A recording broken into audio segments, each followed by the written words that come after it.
Hello and welcome to the Trending Now podcast for this Friday, January 19th, 2024. I'm your host, Louie Butko, and thanks for joining us, however you found us, as we recap some of the biggest stories in the week that was on Trending Now, which you catch every Monday to Friday on CHCH. Coming up on today's show, less than 300 days until Americans head to the polls to vote for president. Former President Donald Trump was trending all week as he jumped from the stage to the courthouse amid his ongoing legal troubles. The host of Trending Now, Nicole Martin, has been following Trump's tribulations this week and joins us off the top with the latest.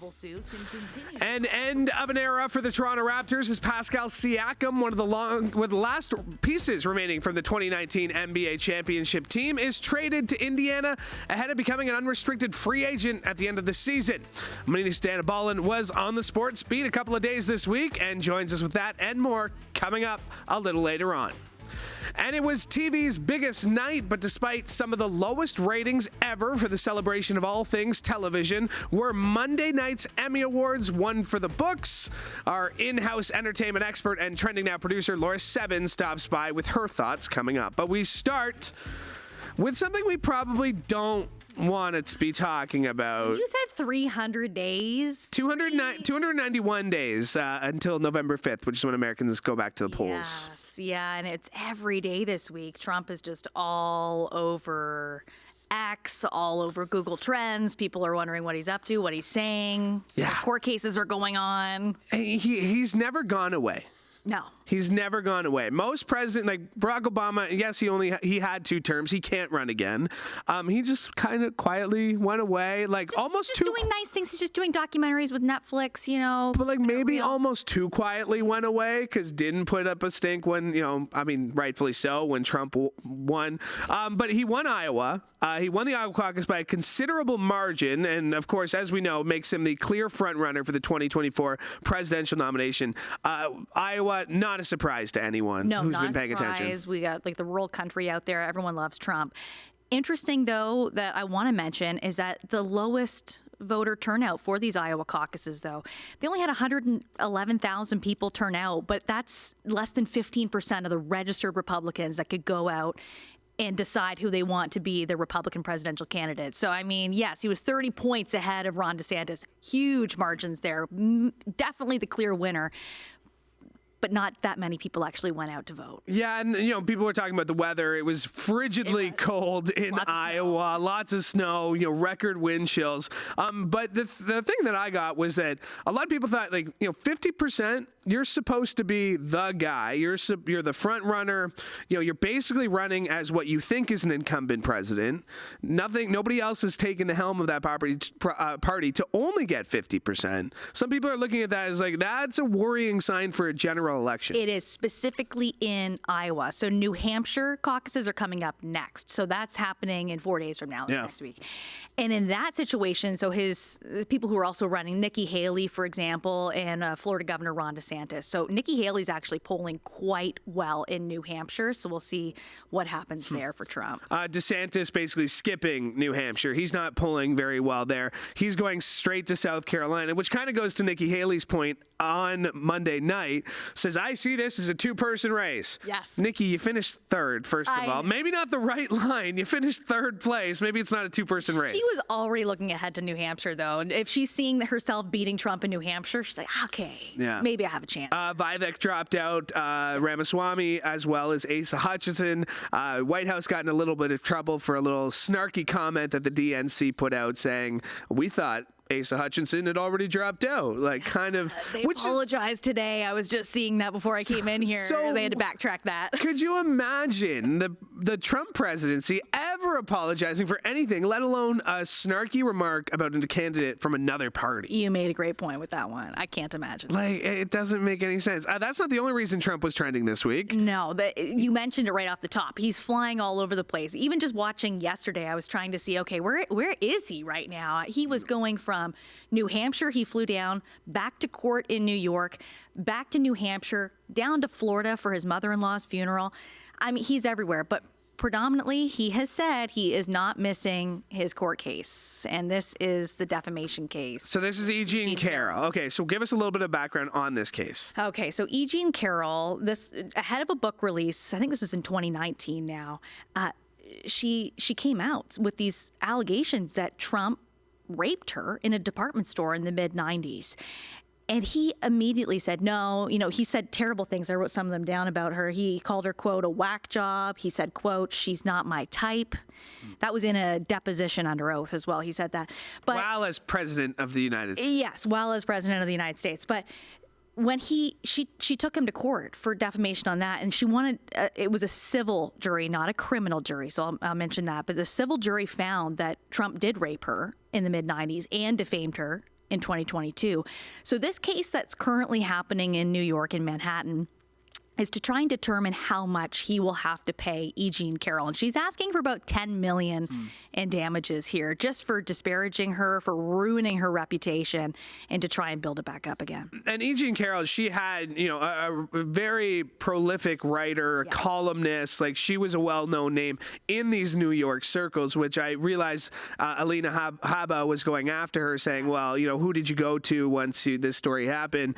She's gotten into some trouble. Her and the Lewis Kaplan, the judge there, are not getting along at the start of this trial. Judge Kaplan's not getting along with Trump's legal team or Trump as well. I mean, it was pretty crazy to see the judge threatening to throw out a former president from a courtroom because of his constant talking loud enough for the jury to hear. He's essentially saying, I don't know this woman. I don't know what she's talking about. It's all lies. That's what he's on trial for right now. He's doing it in the courtroom in front of the jury and the judge.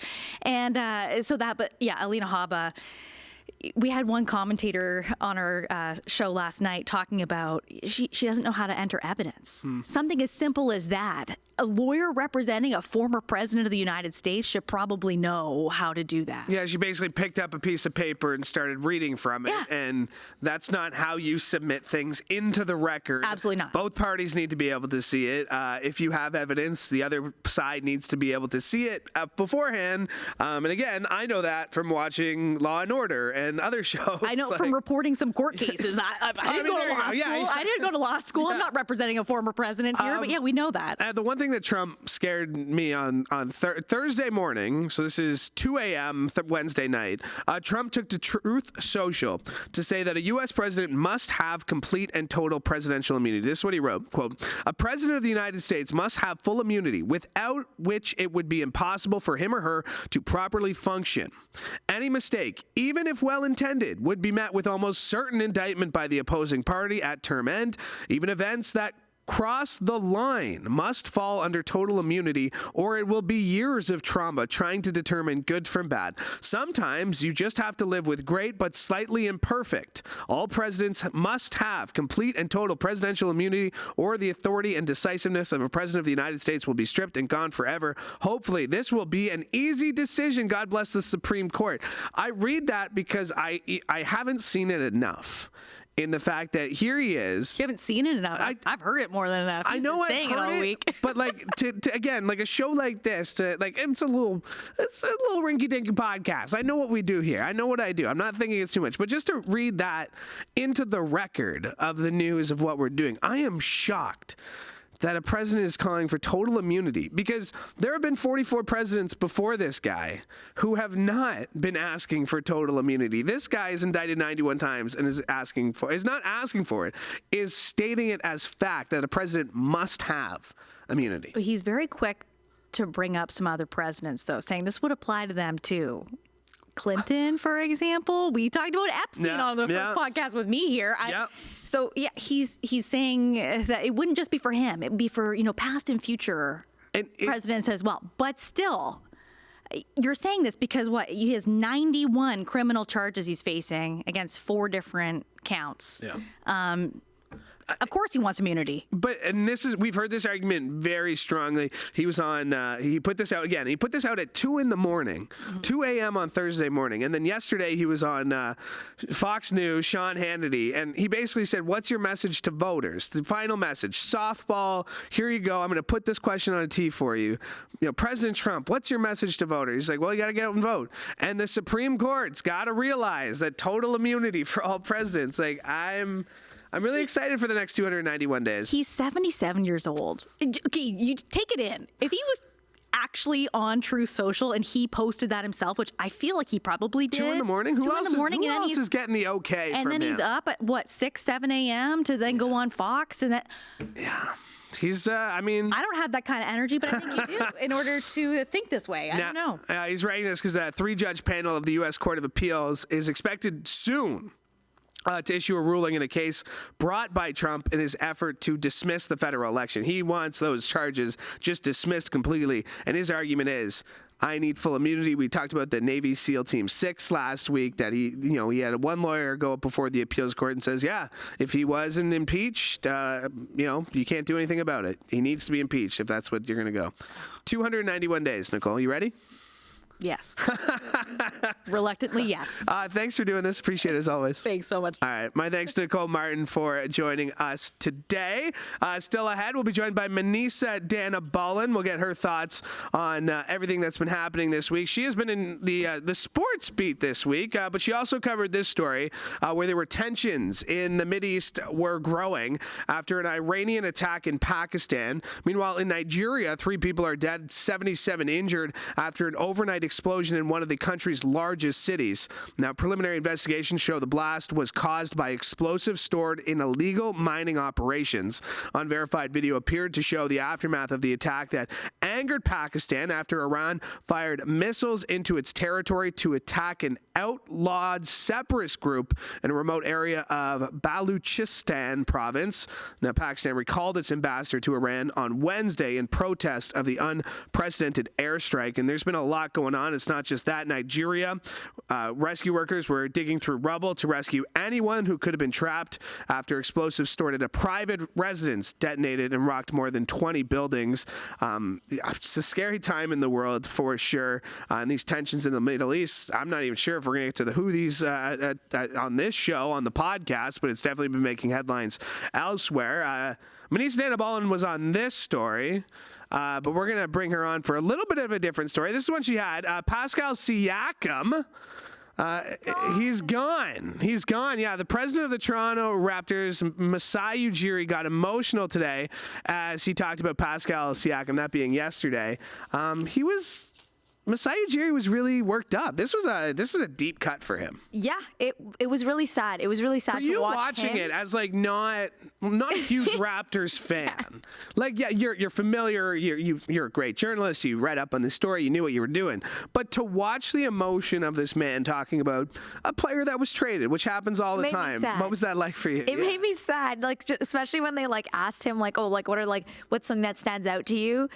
That you'll always remember about Siakam or something like that. And he just kind of was like, 2 things. And he got so choked up and I felt so bad. Like, I felt so sad. I was like, oh, he said there were 2 African guys winning a championship at the same time.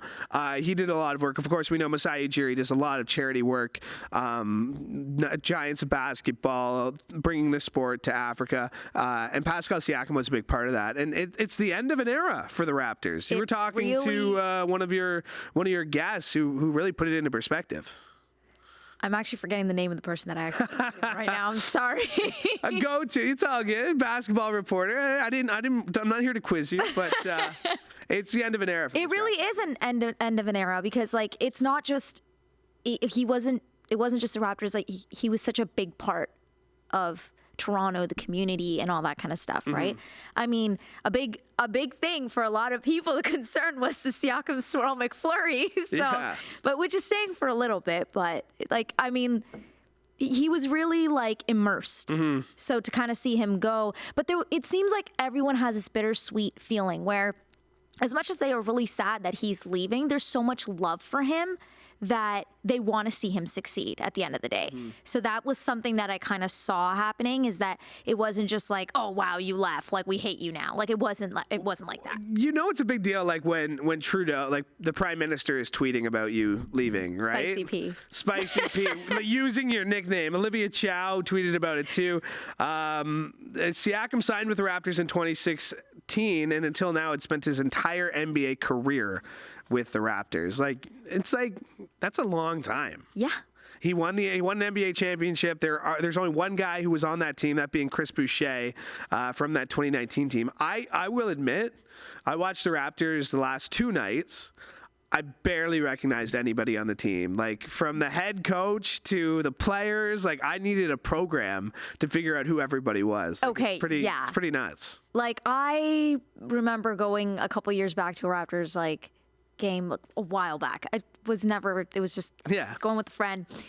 And, like, you know, like, I remember the first player that I, like, saw and recognized was Fred VanVleet. Nice. And the fact that he's not there anymore, it just feels so, like, I know he left a while back and whatever, but, like, exactly what you're saying, where it's like you look at them and you're like, do I know any of them?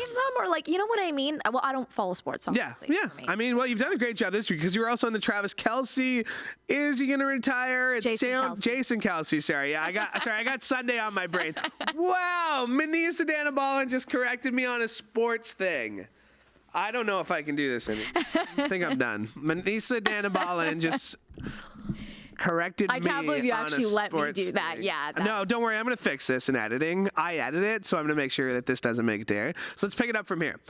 So you also were doing, you also had this story on Jason Kelce's retirement, possible retirement. It sounded like he's going to call it a career.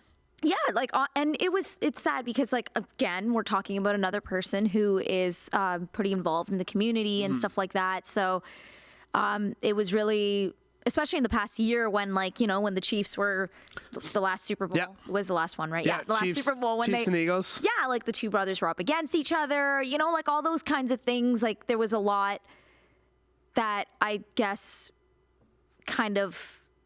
It all added up. Yeah, it like, was I the don't know where I perfect. was It was the going with perfect this. storm. No, it was really the perfect storm of these Kelce brothers. Yeah. Who, like, let's get one thing straight. Like, Jason Kelce has always wanted. Travis Kelce has always wanted to be famous. Like, Travis Kelce was on a dating show in, like, 2015. Like, this isn't anything new. This isn't a real surprise to anybody. But the timing of all of this is like, oh, now he's dating Taylor Swift, who's the biggest star in the world. And the Chiefs are good, and he's a defending champion. Like, I think Jason Kelce is kind of a beneficiary, obviously, of his brother's celebrity, but a great athlete in his own right, and really beloved in Philly, which is a hard thing to do. Philly is a tough sports town. I mean, yeah, especially, like, after he won that first Super Bowl and then he had his, like, speech. Yeah. That one speech, I guess it's at like. At the parade, yeah. That was. Yeah, because he kind of, like, he kind of, as much as, yes, he's Travis Kelce's brother and stuff like that, he kind of has his own thing going on, right? Yeah. Like, and he's loved for his own reasons. Yeah. No, for sure. You're working on the World Economic Forum, kind of a wrap-up, busy week. The Argentina president getting a lot of headlines this week. Yeah, and kind of wrapping. I mean, like, today, like, Trump and artificial. What is the World Economic Forum? Like, we hear about this, like, conspiracy theories, like, this is where all the decisions are made. That's like, what my Twitter was full of today. I figure everybody, this is where all the world decisions, this is where they invented COVID, was at the World Economic Forum. This is where Bill Gates and George Soros are pulling the strings of big government. That's really not what's happening at the World Economic Forum, is it? Well, it's like, okay, so no. Oh, you were saying well, and I was like, oh, where are you going? No, sorry. I might actually have to edit it now. No, not at all. So it's just leaders, right? It's not just political leaders or anything, but it's also, like, in the tech industry, a lot of different kinds of, like, organizations, nonprofit organizations too, I believe. They all kind of come together and they all kind of discuss these topics, like AI, and one topic was Trump getting reelected. A whole topic on that. Yeah. Well, it came up. Is basically what it is. So, like, that, you know, the war in Ukraine, the war in Gaza, and, like, just kind of talking about those kinds of things and just, like, the greater, like, repercussions, I guess. Yeah. What was you got an expert today on the subject. What did they make of this week's events? Well, yeah. So she was basically talking about like a wrap up on like what everybody was talking about as well, right? And just how what she was saying, how, because I was like, what is really going to come out at the end of the day? Like, what are we going to see?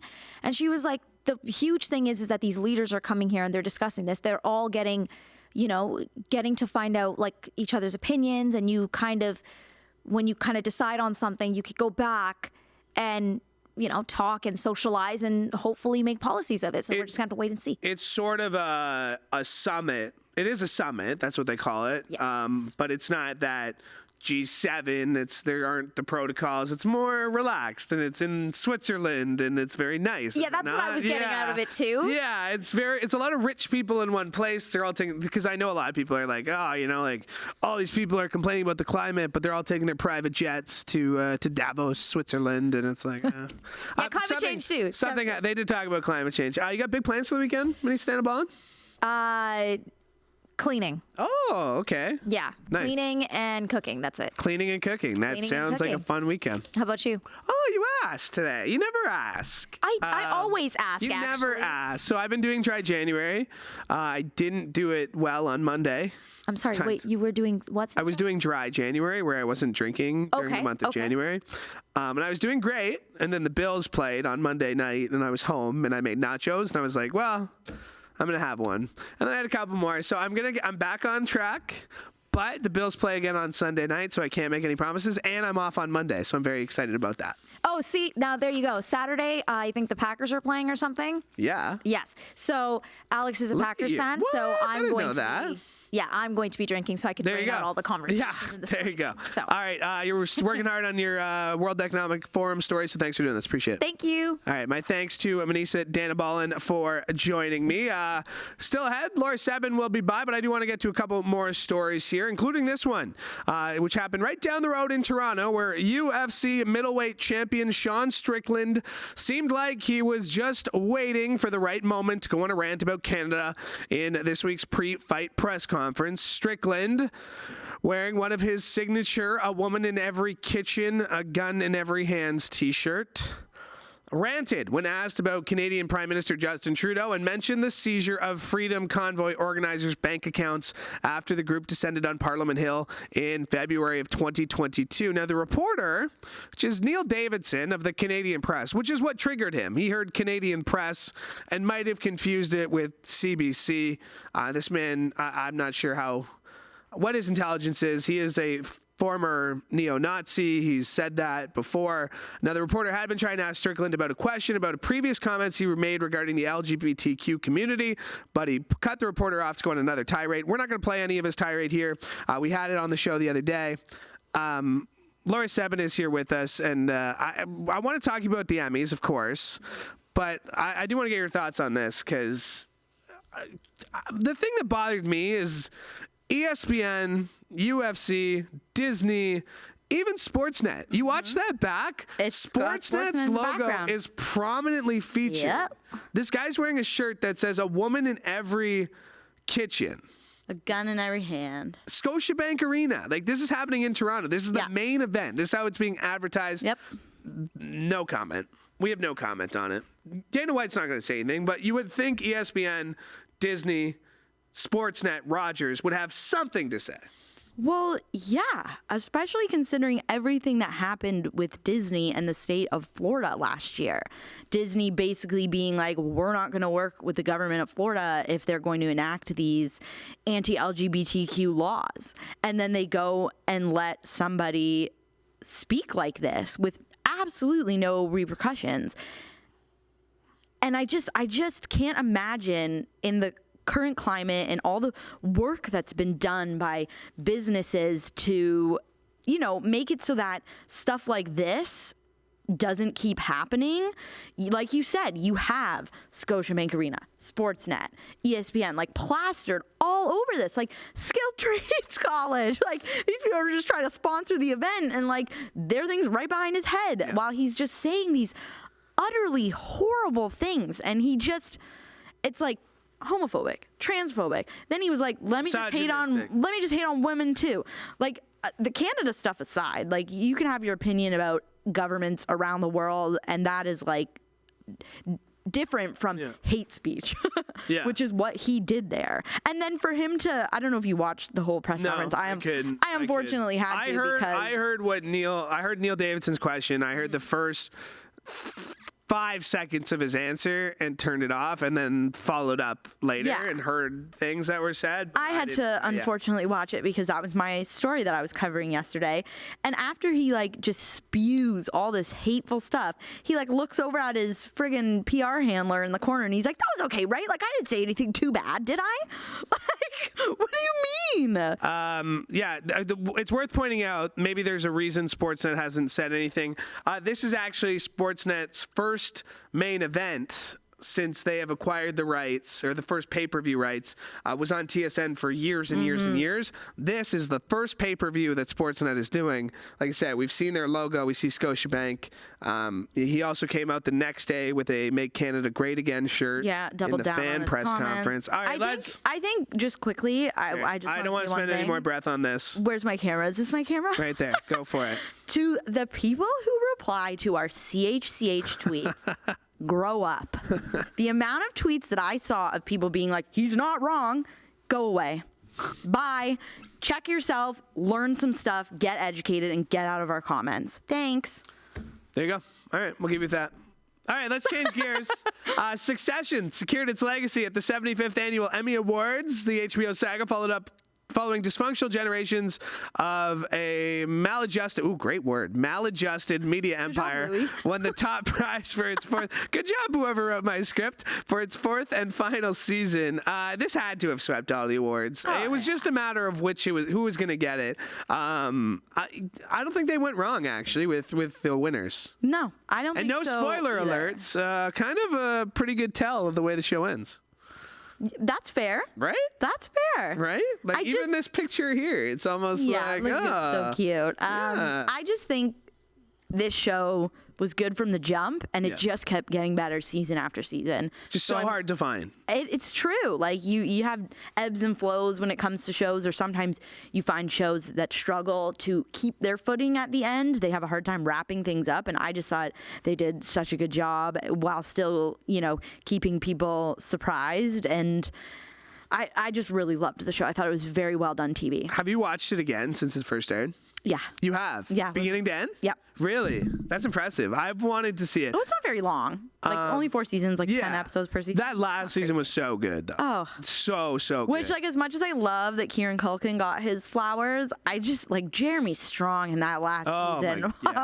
He was so good. The Culkins having a moment these days, right? I love it. 90s Macaulay Renaissance. had his, what else is new? On the comedy side, it was The Bears Night, along with winning Best Comedy. The FX Dramedy also dominated the comedy acting categories. Jeremy Allen White winning Best Actor. Ibn Bakrik taking Best Supporting Actor, and Io A. Debary winning Best Supporting Actress. That's a clean sweep there, almost. It is. Not a Schitt's Creek clean sweep, but pretty close. I haven't. Well, because I don't think they had a Best Supporting Actress nominee present, but I have not watched The Bear. I want to.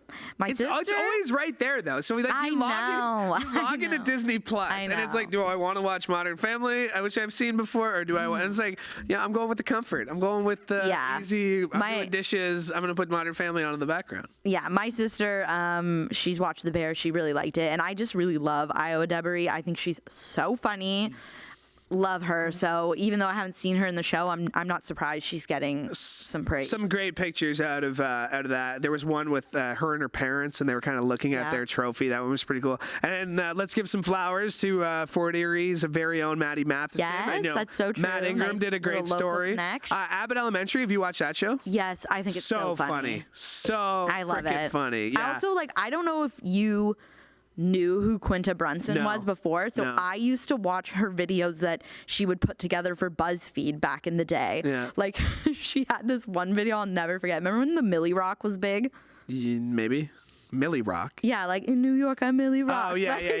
She made I actually just wanted to hear you rap it, but yeah, go ahead. She made this video where she's just got a green screen behind her of all these like the pyramids of Giza and all this stuff, and she's just like Millie Rock. Like I've just been seeing her on the internet since I was in high school, so I love that she's finally getting to do, as she said in her speech, like what she's always loved to do for so long. She's the executive producer. She created this show. She writes on it's it. It's a very Office feel, and that's what I found. Like it's very genuine. I like that. It's not like mean or anything. It doesn't put anyone down. Like I like shows like the Ted Lasso. Ted Lasso didn't get the love I wanted but it to. they did for their first 2 seasons. They did for their first 2 seasons. I know Dwayne Worth, one of our camera guys, probably a little upset he didn't. But they didn't take on more. To your point about The Office, I feel like Abbott Elementary is like the perfect combination of The Office and Modern Family. Yeah. Like it just great show. Lots of great reunions. You had some issues with the Grey's. Somebody I was talking to had some issues with the Grey's Anatomy one. Just the cast that was selected, who was there, who wasn't there. Well, it's a possibility. They asked people and they said no. Katherine Heigl was there. Mom, I love that. My mom was like, "Do you think?"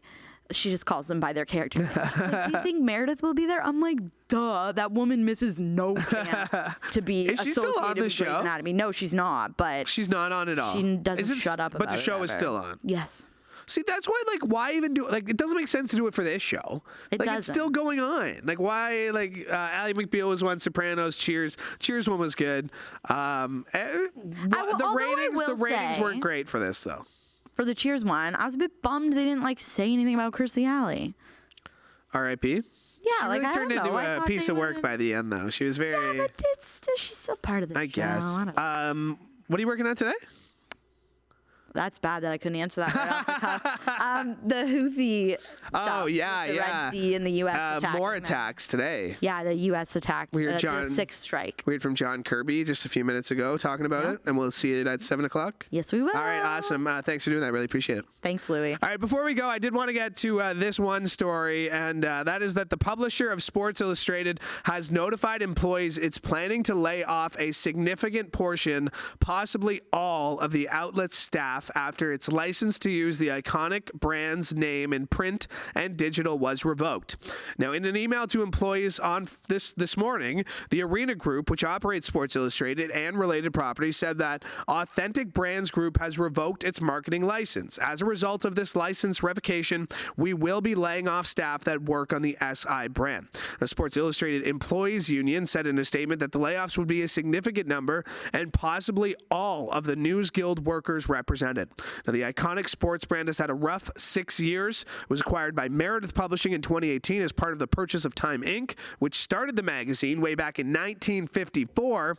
Less than a year later, Meredith sold the magazine's intellectual property to Authentic Brands Group for $110 million. ABG owns the intellectual property of many brands and stars, including Marilyn Monroe, Elvis Presley, Muhammad Ali, and Reebok. So basically, this brand owns the rights to Sports Illustrated, and the publisher is saying that they're not allowed to use it. So this story, obviously huge in the world of sports, huge in the world of print media. But yeah, once a weekly publication, SI was reduced to bi-weekly publishing in 2018, became monthly in 2020. So sad news there. I loved getting my Sports Illustrated every week as a kid, and obviously some tough news there and a sign of the tough times for the industry. All right, that'll do it for us today. That'll do it for us today here on Trending Now, the podcast. Thanks so much for joining us. Make sure you like and subscribe to CHCH Podcast so you never miss an episode of this show or any of the other great shows for you. And make sure to subscribe to all our Trending Now social media channels. That includes on X, YouTube, and TikTok. You can find us Trending Now CHCH. You can also subscribe to us on Snapchat. Just search CHCH Trending Now.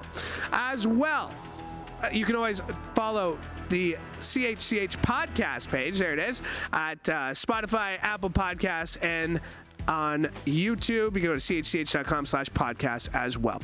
That'll do it for us today. Thank you so much. Thank you to Chantel Grillo for directing today's episode. And one more time, thank you for watching. From all of us here on CHCH, I'm Louie Butko. Have a great day.